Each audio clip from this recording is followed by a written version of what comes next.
All right. Hello, everyone, and welcome.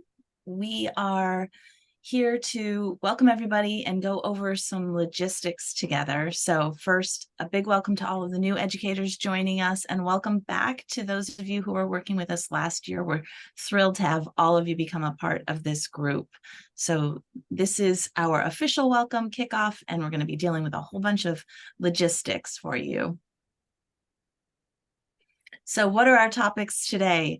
Well, first, we're going to talk a little bit about what the Good Project is. I know some of you know a bit already, but we're going to give a brief overview. We're going to talk with you about the purpose of our research, what we hope to learn over the course of our time together, and how we hope to support you in that process.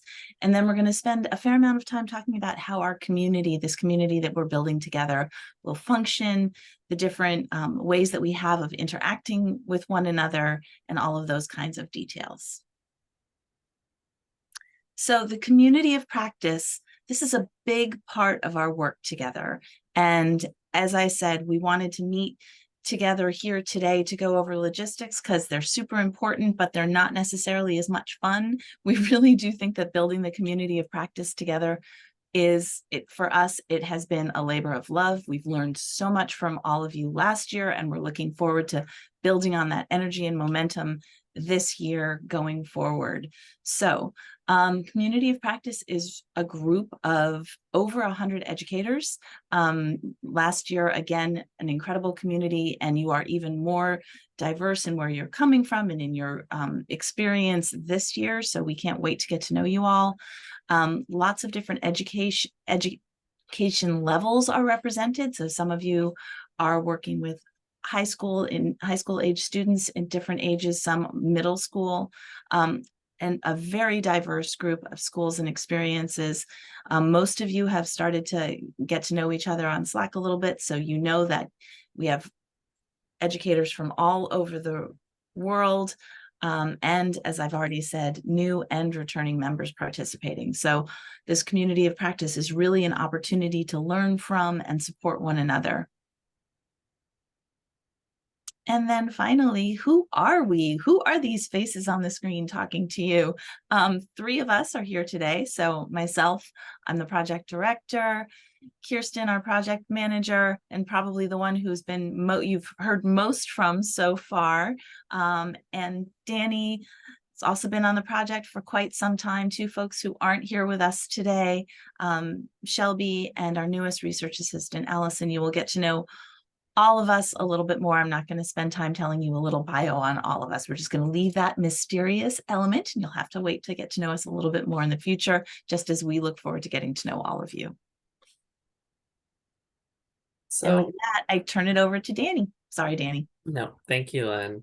So we wanted to just give a little bit of background about why the Good Project exists and the types of topics and challenges that we are really trying to confront through this work. So as this slide says, we live in a really fast-changing world, and there are consequences for how we all live and work based on trends that are happening right now. So for example, AI has been in the news a lot with consequences with that technology for how we all will do our work in the future and how students are doing their work now. There's been, especially since the pandemic, a real transition to remote technologies, again, with consequences for how we are all interacting with one another. And then the world is getting more interconnected as well. So our decision making has the chance to be far more reaching, and the consequences for the decisions that we make may reach more people. And in this kind of environment, we believe at the Good Project that students need strategies to navigate these new realities, and also to understand topics like, what are their responsibilities? Really, what are their values, and how do they understand how their values might influence their decisions in these kinds of new environments? Their purpose and how they view their purpose in their work as students, and also in their work more broadly when they become adults. How do they think about, what am I really doing here, and what purpose does my work fulfill? And then especially how to achieve ethical work. So what does it mean to be ethical and to make ethical decisions, and more. So given that context, the Good Project has done research over the past 25 years since it was established into the nature of what good work is. So looking across ages and sectors from young people to really established professionals with a focus on helping people reflect about their work and really develop a nuanced understanding of what their work means to them and how it affects others. And then especially looking at ethical dilemmas as they arise in different workplaces or in schools. And then based on that research, we've developed materials primarily for adolescents that help them develop and explore different visions of good work. So looking further into those topics that I mentioned on the previous slide, really being able to develop a deeper understanding of things like values, responsibilities, and how their work is shaped by personal beliefs. So that's just a sense of how the Good Project has functioned over the years and what kinds of topics we're really interested in exploring. And so based on that, these are some examples of the tools that we've developed. So we have a value sort activity that's been a really popular tool that asks people to choose their most and least important values from a bank, and to think about and reflect upon how those values that are most and least important to you might impact the decisions that you make in your life and work. We have a set of dilemmas that we have made available on our website, and those are about people who face a difficult challenge, decision point, or set of circumstances in their work or in their school life. And then it asks people to reflect upon those as discussion prompts or ways to start discussion in groups, or engage in individual reflection. And then we have finally some sequential lessons that we've designed, which is the material that you all will be engaging with this year. So lesson plans to help students explore all of these topics that I've mentioned, like what good work is to them, how to handle dilemmas, what obstacles and opportunities they might face, and their own personal visions related to these topics. And throughout, we've been guided by these particular principles in developing these tools. So first, a focus on, as I've sort of mentioned, ethical development and getting students to really explore what's ethical, but also character development and virtues. So getting students to really hone in on what virtues are important to them. Is it something like honesty? How can we develop people to be maybe more generous in their thinking? What character strengths can we really see students developing through this type of material? And then second, a desire to help students reflect really deeply on their own personal thoughts, independently and in groups. And then third, we believe that we've developed through these lesson plans and other tools, really collaborative materials. So getting people to explore these topics together, but also flexible materials and prompts and activities. So things that educators can really apply no matter what their context to help students have more deep conversations and thoughts about what good work means to them. So that takes us to our study and what we're doing together in this community of practice and in this research together this year.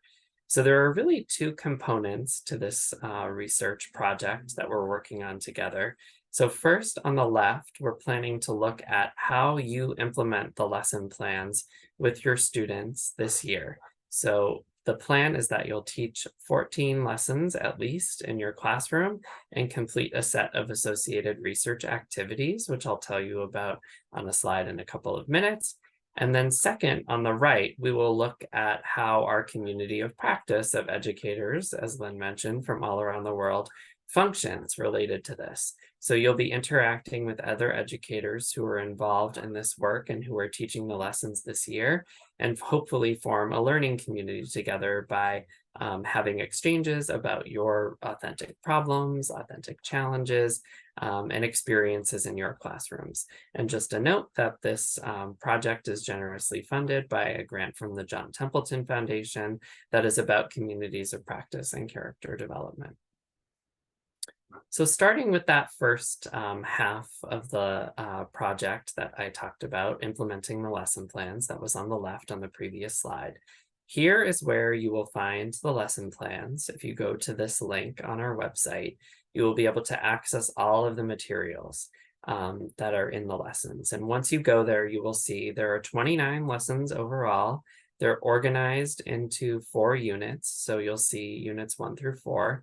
And every lesson has a lesson goal, assessment recommendations, portfolio inclusion. So that's about creating a student portfolio of work that they can look at as they're moving through the lessons to really see their progress, and resources that are required to do the lessons, as well as obviously each lesson has the instructions and timing for how to actually go through each one.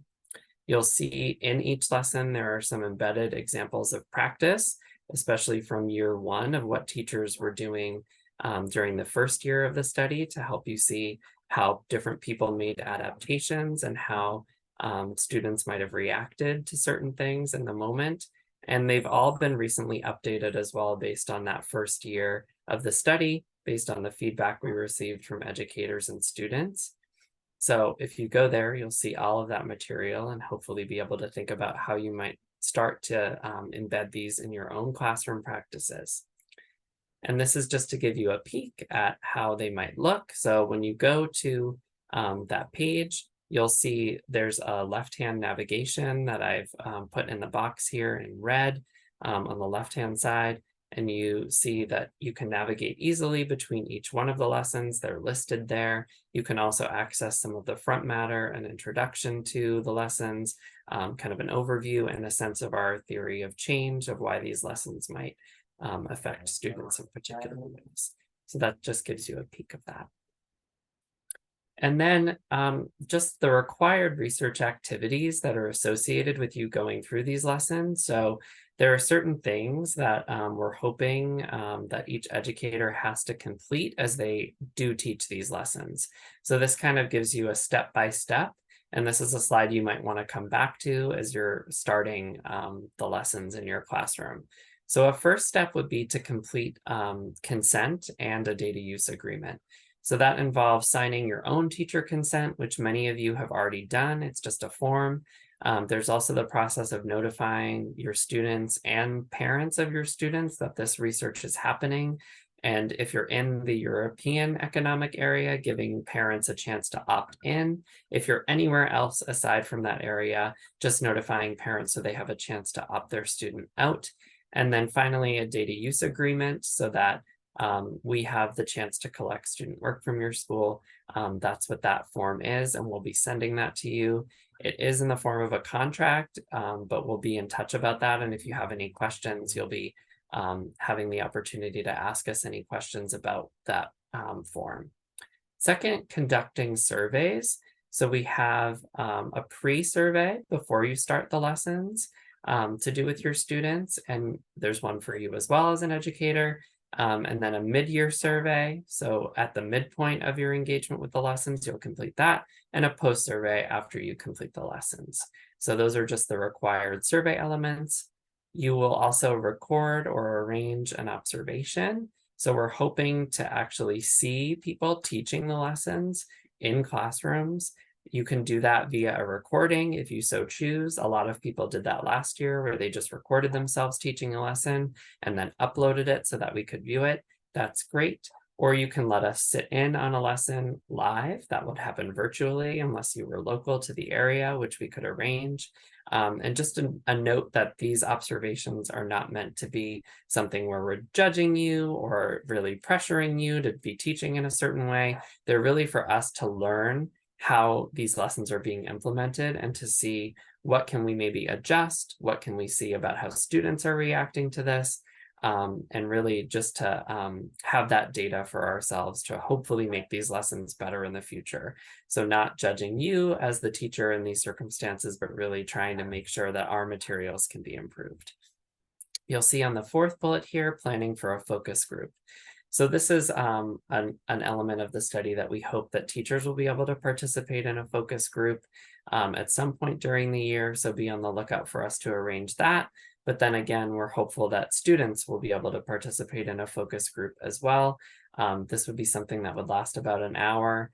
And you see here I have TBD because we're still deciding how best to arrange these, but it's just something to keep in mind that later on in the year, we're going to be hopefully able to speak to your students about their experiences with these lessons, and that would be something we hope that you could make them available for, if at all possible. And then finally, sharing student work. So as long as your school was able to sign that DUA, the data use agreement in that first bullet point, you would be able to share with us student work that's generated through these lessons. And that would be something that you could upload in a way that's convenient to you to a shared drive. We've had some teachers share that with us in a pre-existing Google Classroom. Otherwise, we've had teachers upload it to a SharePoint folder that we've made available. And that would just be something that you do as convenient for you, whether it was periodically through the year, you want to take a chance to upload the student work that's been generated, maybe all at the end of the year. And we know that this is sometimes a big burden to have to compile and really upload all of that student work. So if you're having challenges with that, we ask you just to get in touch with us and we can figure out maybe there's a subsample of the student work that you could upload. So those are all of the required research activities. We hope that gives you a taste. Be in touch with us about any questions about any of that. And I'll turn it over to Kirsten to talk really about that second part of the study, which is the community of practice and how we'll all engage together. Thank you very much, Danny. I appreciate it. Thanks for laying out all of the research collection procedures for everyone here. So again, we have two components of this study that Danny explained in an earlier slide. There's the research data collection side of things, and then there's also the community of practice side of things. And we are funded by the Templeton Foundation, and part of that is it's a community of practice grant. So we're here to help you guys build your community, but it is your community of practice. We're hosting it on the Slack platform because we found that that was the best option we had to keep everybody from all around the world in one place. We would love it if we could all be together in the same room, but this is kind of the best that we can do while we're all in different places and we all have to zoom in and things like that. So when you get on here, you're going to see there's all of these different channels, and we know that this can be a little bit confusing. So I'm going to walk you through some of what that looks like. So over on the side, you're going to see a number of different channels. You'll see the main COP announcements. That's everybody in the community of practice, including those of you who can't be a part of the study. Maybe you have students who are younger than the 8th grade limit that we have this year, but you still want to teach lessons and want to hear what people are doing. You want to be involved. Everybody can be in there. Or maybe you just had other things going on. You couldn't teach all the lessons. It's fine. We want everybody to feel welcome here. There's also a study announcements channel. That's where we will mainly be posting things like if we have an update for everybody, say, hey, just a heads up, we've got a new survey link. We're going to update it in the checklist, but just so that you have it here, we'll put things in there. Or, hi, we're starting to set some dates for classroom observations. Come check out our Calendly link. And if you happen to be able to do it at a time where we're available and we can do it live, let's try that. So things like that, changes to the study groups. If we get a lot of feedback from somebody that maybe a link isn't working in the lesson plans, we'll update you all here. We'll let you know. It's a way for everybody to kind of be in the same room together. But then you'll also see that we have sub-channels. So elementary and middle school teachers, feel free to talk to each other about what might be age-specific challenges or adaptations that you're doing in your classroom in that channel. High school and college, there's a channel for you. You can add whatever helpful adaptation strategies, questions that may come up for you in there. If you have feedback for us in the lesson plans, there's a channel for that. There's a library channel. Shelby has a tendency to post some really great resources. So I would definitely check that out because she has some good ones in there already you might want to check out, but she always adds things in. Another share resources. If you all have ideas or suggestions that you want to add in, you can put them there. There's a virtual exchange channel, which was a really exciting thing that 2 of our educators did last year. They got their 2 classrooms together and the students had a chance to connect themselves virtually over a lesson. So those are, and we can add different channels too. If you have suggestions, let us know. We're excited to, this is, again, your community. It's not our community. So let us know what you'd like to see in there. And then on the other side, you'll also see the study groups. We haven't assigned those as of today, but if you're watching this, you might already be in a study group.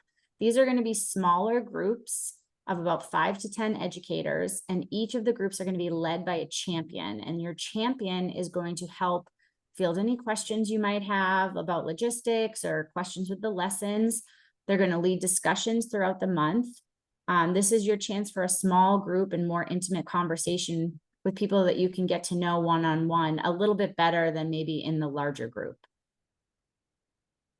If you want to send direct messages in Slack, this is a helpful way to get in touch specifically with our study team as well. I mentioned this over email, but we're trying to move our communications from email, which is what we had been in touch with you all, over into Slack so that we can all be together. Sometimes on email, you can get lost in other things that are going on. And we want to make sure that if you have a question, if you have a need, a challenge, that we're here for you and we can all see what's going on live. We know who's sent you what, etc. So that is a great place to get in touch with our group here or with each other. So again, I mentioned a few of these things already, but your study champions are going to be the leaders for a community of practice. And we hope that everybody can participate actively in this. We know that it's hard. I know that it can be tricky, especially if you're somebody who's not usually very active online, to post your ideas, your thoughts, but it does really help your other teachers when they can hear from you, so that people know each other. It just makes it easier when somebody is actually having trouble with something, that they know when they reach out that somebody else is there. And sometimes it's not specifically to do with the lessons, but just a general, how do I work on engagement in my classroom? Or, oh boy, my students are really struggling with this, type of activity. What do you all do? That can be really great. So we hope that you can each check the Slack 1 to 2 times a week, and 1 or 2 times a week respond to a teacher, post something about what you're doing, what you're finding, give a thumbs up, that sort of thing, and just kind of be an active participant in this. Don't let it just kind of fall to the wayside. And the other part of it is that we're going to have monthly meetings. We're going to have Zoom gatherings for the community once a month, and we're also going to host professional development sessions a couple of times a month. So whenever you're available, and we're right now working on trying to find times that will work for most of us here, we'll rotate through those times. We're going to be sending out a survey in Slack so that we can find the best times for everybody. We know that everyone has really busy lives. We're all over the world. We've got classes to teach, commutes to juggle, etc. So we're hoping we can find times that work for everybody, but we will also record all of the meetings. And we hope that everybody can come to at least 8 of the community meetings.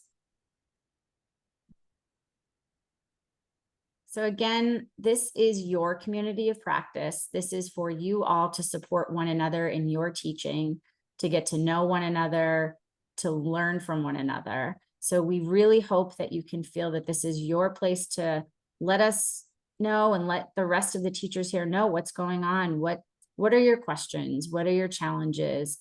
And what are the positive sides of things? What are you seeing that you're excited about in your classroom? What are you seeing from your students in their work that is energizing you? Because that gets everyone else excited and energized too, to get to the lesson that you're at and see how their students experience it. Eventually, we do seek to turn over the leadership of this community and of these meetings to all of you. Again, this is for you, but and we're funded, to get you started, but we hope that you will take this on and kind of take ownership of it. And we also hope to keep growing this community of practice. So if you have teachers in your school who maybe aren't a part of the study, but hear about it and want to get involved, send them their emails, and we'll make sure to send them an invitation so that they can be a part of this as well.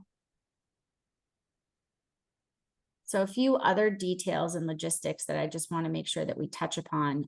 Payment. Everyone who participates in the study and completes the requirements will receive a $1,200 stipend at the end of the year.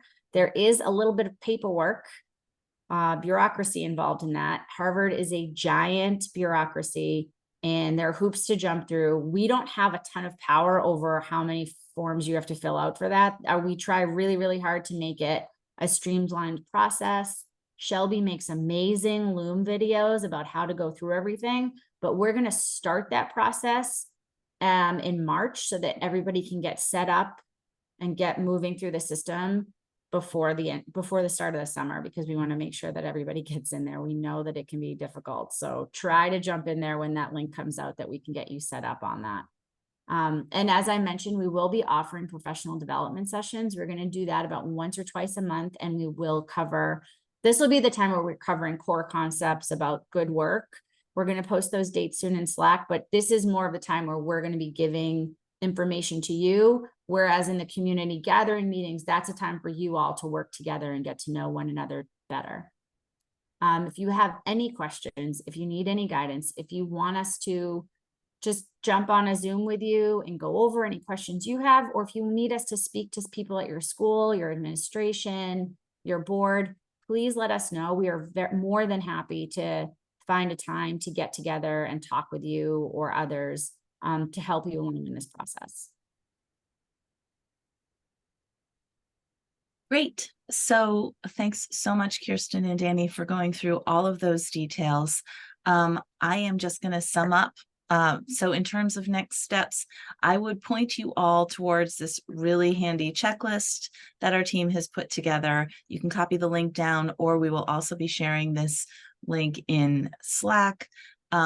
It's probably the simplest way to go through all the different things to get started on before you start teaching those lessons. And please do pay attention to that, because, you know, for example, a pre-survey is not nearly as helpful to us as researchers if you fill it out after you've started. We want to understand where your students are prior to the lesson. So please pay attention to those details. Please come to these meetings. You'll see that we don't have the times as yet, but the dates are there, September 7th and September 13th. We will, by the time you watch this, we may in fact have the times. The reason, as Kirsten already said, we don't have them as yet is we're sending out a poll. We really do want to try to make the times as convenient as possible for the majority of you. And in working with 100 educators in lots of different time zones, that's not always straightforward. So we're doing our best to do it as thoughtfully as possible. So stay tuned on the particular times, but please do come. We really look forward to those meetings, because we're not going to be talking about logistics. We're going to be getting to know each other, and that will be fun. So reach out to us with any questions. We hope that this overview has been super helpful, and you can go backwards and forwards and see what you most need to learn, or cover any details that were a little fuzzy. We are here for you. I think that's the biggest message, and we're really excited to work with you all. Can't wait to get started. And we know that some of you, our colleagues in India, have already gotten started, so we can't wait to hear how it's going. And to those of you who are just about to get started, we hope you have a fantastic beginning to the year, and we will be in touch soon. Thanks so much.